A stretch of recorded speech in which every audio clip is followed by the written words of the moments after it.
સીધા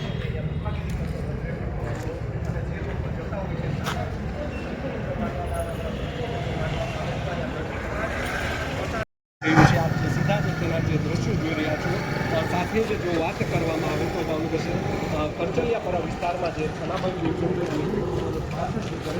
આવ્યો હતો અને ત્યાં આરોપીની વાત કરવામાં આવે તો ગઈકાલે જ આ આરોપી છે જે હત્યા કરીને તેના નજીકમાં જે તેનું ઘર આવેલું છે ત્યાં પહોંચ્યો હતો. ત્યાં નાઈ ધોઈને લોકો છે તે ઉમટી પડ્યા છે. સરા જાહેર કાલે જે હત્યા કરવામાં આવી હતી જેને લઈને આસપાસના જે લોકો છે સ્થાનિક લોકો તેનામાં પણ ભયનો માહોલ છવાયો હતો.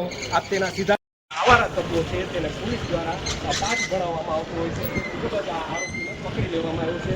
આ વાત કરવામાં આવે તો થોડા દિવસ પહેલા પણ યુવક છે તે ગઈકાલે સવારે નશામાં એવું પણ કહેવાઈ રહ્યું છે. આપ જેમાં ખાતા સીધા જ દ્રશ્યો જોઈ રહ્યા છો ભાવનગરની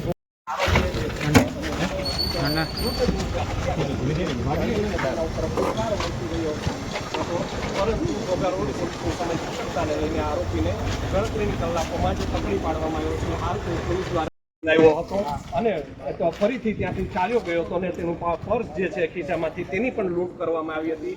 હાલ જે પોલીસ છે તેની પૂછપરછ કરી રહી છે, રિકન્સ્ટ્રક્શન કરી રહી છે, કઈ રીતે તેને મર્ડર કર્યું હતું, શા કઈ શું. ભાવનગર શહેરના સુભાષનગર વિસ્તારમાં ગઈકાલે વહેલી સવારના સુમારે એક વૃદ્ધ વ્યક્તિ છે, છનાભાઈ ગોહિલ વ્યક્તિ નામના જે વ્યક્તિ છે તે